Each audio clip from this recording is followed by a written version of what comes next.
Cả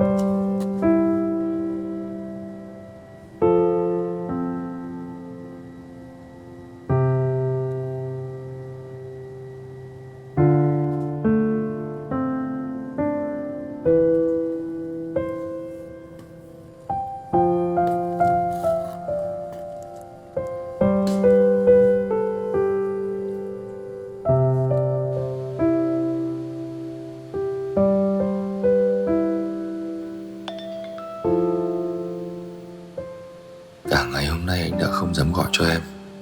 Dù rất muốn. Anh có thể nói chuyện với em một lần, có được không?